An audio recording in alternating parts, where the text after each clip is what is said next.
ஆண்டவர் இரட்சகருமாகிய இயேசு கிறிஸ்துவின் நாமத்திலே உங்கள் அனைவருமே மீண்டுமாக இந்த ஞாயிற்றுக்கிழமையிலே வாழ்த்துகிறேன், வரவேற்கிறேன். கர்த்தர் நாம் ஒவ்வொருடைய வாழ்க்கையிலையுமே மிகவும் வல்லமையான காரியங்களை செய்து வருகிறார். அவர் நல்லவர், அவர் வல்லவர், வாக்கு தத்தங்களில் உண்மையுள்ளதான தேவன். நம்முடைய வாழ்க்கையிலே அநேக விதமான கவலைகள், கண்ணீர்கள், பயங்கள், குழப்பங்கள் வழியாக நாம் கடந்து செல்லுவோம். அப்படி சென்று கொண்டிருக்கிறதான போது அதில் மீண்டு வருகிறதற்கு நாம் என்ன செய்ய வேண்டும் என்று அநேக விதமான கேள்விகளை நம்முடையதான சிந்தனைக்குள்ளதாகவும் நம்முடைய இருதயத்துக்குள்ளதாகவும் போட்டு நாம் குழப்பிக்கொண்டே இருப்போம். ஆனால் இந்த வேளையிலே ஒன்றை சொல்ல விரும்புகிறேன். பரிசுத்த ஆவியானவருக்காக நாம் காத்திருக்க வேண்டியது அவசியம். என்று சொன்னால் அந்த பரிசுத்த ஆவியானவரே நம்மை பலப்படுத்துகிறவர், பரிசுத்த ஆவியானவரே நம்மை திடப்படுத்துகிறவராக இருக்கிறார். இயேசு கிறிஸ்து இந்த உலகத்திலே கடந்து வந்து அவர் ஊழியம் செய்து நம்முடைய பாவங்களுக்காக அவர் மரித்து அடக்கம் பண்ணப்பட்டு உயிர் தெழுந்ததற்கு அப்புறமாக அவர் பரமேறுகிறதான போது தன்னுடைய சீஷர்களுக்கு அவர் சொல்லியிருக்கிறார், நீங்கள் பரிசுத்த ஆவியை பெற்றுக்கொள்ளும் வரையிலும் எருசலேமிலே காத்திருங்கள் என்று அப்போஸ்தலர் 1 அதிகாரத்தில் அவர் சொல்லுகிறதை நாம் பார்க்க முடியும். எதற்காக இயேசு அவருடைய சீஷர்களுக்கு பரிசுத்த ஆவிக்காக நீங்கள் காத்திருங்கள் என்று அவர் சொல்லுகிறார் என்று சொன்னால், என்னால் மாத்திரமே அவர்கள் தேவ வசனங்களை இன்னும் தைரியமாக எல்லா இடங்களிலும் சகல ஜாதிகளுக்கும் அவர்கள் தைரியத்தோடு பிரசங்கிக்க முடியும் என்று சொல்லி. எனவே நாம் ஒன்றை புரிந்து கொள்ள முடியும். பரிசுத்த ஆவியானவர் நம்முடைய வாழ்க்கையில் இல்லை என்று சொன்னால் நம்மால் எந்த ஒரு காரியங்களையுமே செய்ய முடியாது. நாம் ஒருவேளை நம்முடைய சுயபலத்தால் எதையோ செய்ய வேண்டும் என்று முயற்சிப்போம், ஆனால் அது நிச்சயமாகவே அது தோல்வியிலே முடிகிறதாக இருக்கும். எனவே பரிசுத்த ஆவியானவருக்காக நாம் காத்திருக்க வேண்டியது அவசியமானதாக இருக்கிறது. பரிசுத்த ஆவியானவர் என்று சொல்லும் போது யார் இந்த பரிசுத்த ஆவியானவர்?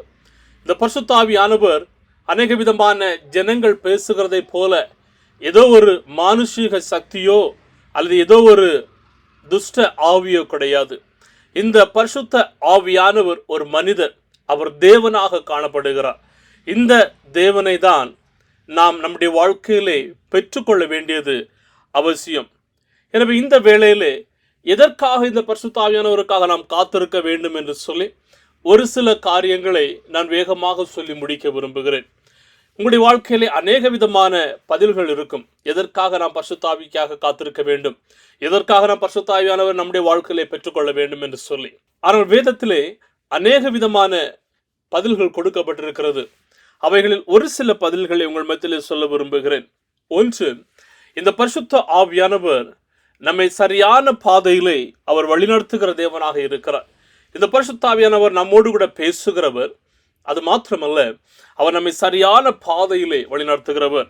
அப்போஸ்தலர் 13:2 சொல்லுகிறது, அவர்கள் கர்த்தருக்கு ஆராதனை செய்து உபவாசித்துக் கொண்டிருக்கிற போது பர்னபாவையும் சவுலையும் நான் அழைத்த ஊழியத்திற்காக அவர்களை பிரித்து விடுங்கள் என்று பரிசுத்த ஆவியானவர் திருவளம் பற்றினார்.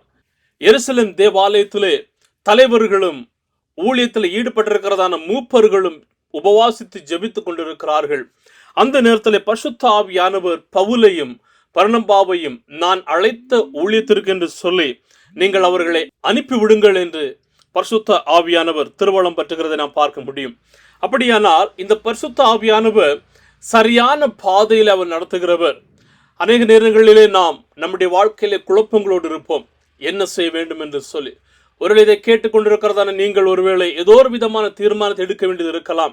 உங்களுடைய வேலைகளை குறித்தோ அல்லது உங்களுடைய குடும்பத்தை குறித்தோ அல்லது உங்களுடைய பிள்ளைகளை குறித்தோ ஏதோ ஒரு தீர்மானத்தை எடுக்க வேண்டியதில் இருக்கலாம். அல்லது பரிசுத்த ஆவியானவருக்காக காத்திருக்கும் போது அவர் சரியான பாதையிலே வழிநடத்துகிறவராக இருக்கிறார். இந்த பரிசுத்த ஆவியானவர் நம்முடைய வாழ்க்கையிலே குழப்பங்களை கொண்டு வர மாட்டார், சந்தேகங்களை கொண்டு வர மாட்டார். மாறாக சரியான பாதையிலே நம்மை வழிநடத்துகிறவராக இருக்கிறார். இரண்டாவதாக, இந்த பரிசுத்த ஆவியானவர் நம்முடைய வாழ்க்கையிலே நம்மை தேற்றி நமக்கு சமாதானத்தை கொடுக்கிறவராக இருக்கிறார். யோவான் 14:26 சொல்லுகிறது, என் நாமத்தினாலே பிதா அனுப்ப போகிற பரிசுத்த ஆவியாகிய தேற்றவாளனை எல்லாவற்றையும் உங்களுக்கு போதித்து நான் உங்களுக்கு சொன்ன எல்லாவற்றையும் உங்களுக்கு நினைப்பூட்டுவார். நாம் ஒருவேளை கவலைகள் வழியாக சென்று கொண்டிருப்போம், கண்ணீர்கள் வழியாக சென்று கொண்டிருப்போம். நம்மை தேற்றுகிறதற்கு யாரும் இல்லை என்கிறதான ஒரு சூழலிலே காணப்படுவோம். ஆனால் இந்த பரிசுத்த ஆவியானவர் நீங்கள் பெற்றுக்கொள்ளுகிறீர்கள் என்று சொன்னால், இந்த பரிசுத்த ஆவியானவர் உங்களுடைய வாழ்க்கையிலே வரவழைக்கிறீர்களே என்று சொன்னால், இந்த பரிசுத்த ஆவியானவர் உங்களை ஆற்றி தேற்றி சமாதானத்தை கொடுத்து சரியாக உங்களை நடத்துகிறவராக இருக்கிறார். மூன்றாவதாக, இந்த பரிசுத்த ஆவியானவர் விசுவாசிகளுக்குள்ளதாக ஒரு ஐக்கியத்தை, ஒற்றுமை அவர் கொடுக்கிறவராக இருக்கிறார். அப்போஸ்தலர் 2வது அதிகாரம் வசனம் 1 முதல் 4 வரையிலும் பார்க்கிறதான போது, பெந்தேகோஸ்தே என்னும் நாள் வந்ததான போது சகல ஜனங்களும் ஒருமுகப்பட்டு கூடியிருக்கிறார்கள், ஜெபிக்கிறார்கள்.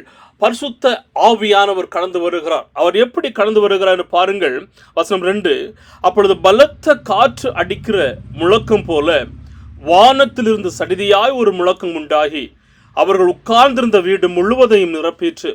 அல்லாமலும் அக்கினிமயமான நாவுகள் போல பிரிந்திருக்கும் நாவுகள் அவர்களுக்கு காணப்பட்டு அவர்கள் ஒவ்வொருவர் மேலும் வந்து அமர்ந்தது. அவர்கள் எல்லாரும் பரிசுத்த ஆவியினாலே நிரப்பப்பட்டு பரிசுத்த ஆவியானவர் தங்களுக்கு தந்தருளின வரத்தின்படியே வெவ்வேறு பாஷையிலே பேச தொடங்கினார்கள். அருமையான தேவஜனங்களே, சபையாக விசுவாசிகளாக நம் ஒவ்வொருவரும் கூடி வந்திருக்கிறதான போது, தேவன் நோக்கி அழைக்கும் போது, பரிசுத்த ஆவியானவருக்காக காத்திருக்கும் போது, அவர் மிகவும் வல்லமையாக நம்முடைய வாழ்க்கையில இறங்கி வந்து நம்முடைய வாழ்க்கையை சீர்படுத்துகிற தேவனாக காணப்படுகிறார். நான்காவதாக, இந்த பரிசுத்த ஆவியானவர் ரகசியங்களை வெளிப்படுத்துகிறவராக இருக்கிறார். எதிர்காலத்தில் நம்முடைய வாழ்க்கையை வெளிப்படுத்துகிறவராக இருக்கிறார். 1 கொரிந்தியர் 2:10 சொல்லுகிறது, நமக்கோ தேவன் அவைகளை தமது ஆவியினாலே வெளிப்படுத்தினார். அந்த ஆவியானவர் எல்லாவற்றையும் தேவனுடைய ஆழங்களையும் ஆராய்ந்தறிந்திருக்கிறார். அவர் நமக்கு மறைவாக இருக்கிறதான காரியங்களை நமக்கு வெளிப்படுத்துகிற தேவனாக இருக்கிறார். அருமையான தேவ ஜனங்களே, நாம் ஆராதிக்கிறதான தேவன் அவருடைய பிள்ளைகளுக்கு எந்த ஒரு காரியத்தையும் வெளிப்படுத்தாமல் மறைக்கிறவர் அல்ல. ஆனால் நாம் அவருக்காக காத்திருக்கும் போது அவர் வெளிப்படுத்துகிற தேவனாக இருக்கிறார். நம்முடைய வாழ்க்கையை அவர் நன்றாக அறிந்திருக்கிறார். நம்முடைய சூழ்நிலைகளை அவர் நன்றாக அறிந்திருக்கிறார். நமக்கு என்ன தேவை என்று அவர் நன்றாக அறிந்திருக்கிறார். அவர் நம்முடைய வாழ்க்கையின் சூழ்நிலைகளை அறிந்து தம்மை நம்முடைய வாழ்க்கையிலே வெளிப்படுத்துகிறவராக இருக்கிறார். அது மாத்திரமல்ல, இந்த பரிசுத்த ஆவியானவர் நம்மை பலப்படுத்தி அவருக்கு சாட்சியாக ஜீவிக்கும்படியாக உதவி செய்கிறார். அப்போஸ்தலர் 1:8, பரிசுத்த ஆவி உங்களிடத்தில் வரும்போது நீங்கள் பலன் அடைந்து எருசலேமிலும் யூதயா முழுவதிலும் சமாரியாவிலும் பூமியின் கடைசி பரியந்தம் எனக்கு சாட்சிகளாக இருப்பீர்கள். இயேசு தன்னுடைய சீசர்களை எருசலேமிலே காத்திருக்கும்படி சொல்லுகிறார். பரிசுத்த ஆவியானவரை பெற்றுக்கொள்ளும் வரையிலும் அங்கே அமர்ந்திருங்கள் என்று சொல்லுகிறார். 8வது வசனத்திலே அவர் சொல்லுகிறார், பரிசுத்த ஆவி உங்களிடத்தில் வரும்போது நீங்கள் பலன் அடைவீர்கள். எதற்கு என்று சொன்னால், இந்த பூமியின் கடைசி பரியந்தமும் போய் அவருக்கு சாட்சியாக இருக்கும்படியாக, தைரியமாக அவருடைய வார்த்தைகளை பிரசங்கிக்கும்படியாக.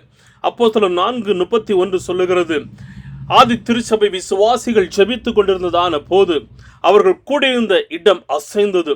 அவர்கள் எல்லாரும் பரிசுத்த ஆவியினால் நிரப்பப்பட்டு தேவ வசனத்தை தைரியமாக பேசினார்கள்.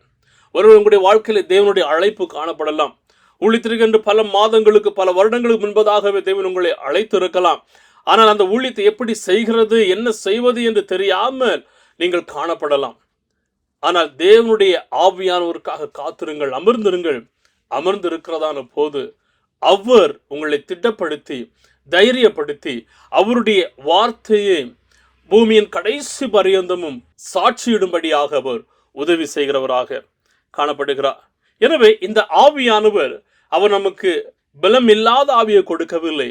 அவர் பலமுள்ள ஆவியை கொடுத்திருக்கிறார், தைரியத்தின் ஆவியை கொடுத்திருக்கிறார். அவருக்காக வாழ வேண்டும் என்கிறதான பலனை கொடுத்திருக்கிறார். அவருக்காக சாட்சியிடும்படியான அந்த வல்லமையும் அவர் கொடுத்திருக்கிறவராக இருக்கிறார். அதோடு கூட மாத்திரமல்ல, 6வதாக சொல்லுகிறது ரோமர் 8:26, நாம் எப்படி ஜெபிக்க வேண்டும், என்ன ஜெபிக்க வேண்டும் என்று தெரியாமல் இருக்கும் போது நமக்கு ஜெபிக்க கற்றுக் கொடுக்கிறவராக இருக்கிறார். அந்தபடியே ஆவியானவரும் நமது பலவீனங்களில் நமக்கு உதவி செய்கிறார். நாம் ஏற்றபடி வேண்டிக் கொள்ள வேண்டியது என்னதென்று அறியாமல் இருக்கிறபடியால் ஆவியானவர் தாமே வாக்கு கடங்காத பெருமூச்சுகளோடு நமக்காக வேண்டுதல் செய்கிறவராக இருக்கிறார். இந்த பரிசுத்த ஆவியானவர் நமக்காக பரிந்து பேசுகிறவராக இருக்கிறார். நாம் ஜெபிக்கும்படியாக நம்மை பலப்படுத்துகிறவராக இருக்கிறார். நம்முடைய வாழ்க்கையிலே அவர் இன்னும் திறனை கொடுக்கிற தேவனாக இந்த பரிசுத்த ஆவியானவர் காணப்படுகிறார். கடைசியாக இந்த பரிசுத்த ஆவியானவர் நம்முடைய வாழ்க்கையிலே மாற்றத்தையும் அற்புதங்களையும் செய்கிற தேவனாக காணப்படுகிறார். அப்போஸ்தலர் 16:25-26 சொல்லுகிறது, நடுராத்திரியிலே பவுலும் சீலாவும் ஜெபம் பண்ணி தேவனை துதித்து பாடினார்கள். காவலில் வைக்கப்பட்டவர்கள் அதை கேட்டுக்கொண்டிருந்தார்கள். சடிதியிலே சிறைச்சாலையின் அஸ்திபாரங்கள் அசையும்படியாக பூமி மிகவும் அதிர்ந்தது. உடனே கதவுகளெல்லாம் திறவுண்டது. எல்லாருடைய கட்டுகளும் கலண்டு போயிற்று. ஆம் பிரியமானவர்களே, நாம் அவரை ஆராதிக்கிறதான போது அவர் அவருடைய வல்லமை நம்முடைய வாழ்க்கையிலே அனுப்பி நம்முடைய கட்டுகளை உடைத்து மாற்றுகிற தேவனாக காணப்படுகிறார். பவுலும் சீலாவும் சிறைச்சாலையிலே ஜெபிக்கிறார்கள். பவுலும் சீலாவும் சிறைச்சாலையிலே தேவனை துதிக்கிறார்கள். பவுலும் சீலாவும் சிறைச்சாலையிலே தேவனை உயர்த்துகிறார்கள். அப்போது பரிசுத்தாவினுடைய வல்லமை அங்கு கடந்து வந்ததாக இருக்கிறது. சடிதியிலே சிறைச்சாலையின் அஸ்திபாரங்கள் அசையும்படியாக பூமி அதிர்ந்ததாக இருக்கிறது. எல்லாருடைய கட்டுகளும் உடைந்து போனதாக இருக்கிறது. நம்முடைய வாழ்க்கையின் கட்டுகளை அவள் உடைத்து மாற்றுகிறதற்கு போதுமானவர். இந்த பரிசுத்தாவியானவர் நம்முடைய வாழ்க்கையில காணப்படுகிறதான போது நாம் எப்படிப்பட்ட சூழ்நிலைகளில் இருந்தாலும் அதை எல்லாவற்றையும் மேற்கொள்ளுகிறதற்கான பலனை கொடுக்கிறார். அதை எல்லாவற்றையும் அவர் எடுத்து மாற்றுகிற தேவனாக காணப்படுகிறார். இந்த பரிசுத்தாவியானவர் நமக்கு உதவி செய்கிறவராக இருக்கிறார். நம்மை பரிசுத்தப்படுத்துகிறவராக இருக்கிறார். அப்படி அன்பை நமக்கு கொடுக்கிறவராக இருக்கிறார். நம்மை வழிநடத்துகிறவராக இருக்கிறார். நமக்கு தைரியத்தை கொடுக்கிறவராக இருக்கிறார். நமக்காக பரிந்து பேசுகிறவராக இருக்கிறார். நமக்கு ஆவிக்குரிய பலனை இந்த பரிசுத்தாவியானவர் கொடுத்து நம்மை வழிநடத்துகிறவராக இருக்கிறார். ஆனால் நீங்களும் நானும் இந்த பரிசுத்த ஆவியிலே நடக்க வேண்டும். ஏன் என்று சொன்னால் கலாத்தியர் 5:16 சொல்லுகிறது, நான் சொல்லுகிறது என்னவென்றால் ஆவிக்கேற்றபடி நடந்து கொள்ளுங்கள், அப்பொழுது மாம்ச இச்சைகளை நிறைவேற்றாதிருப்பீர்கள்.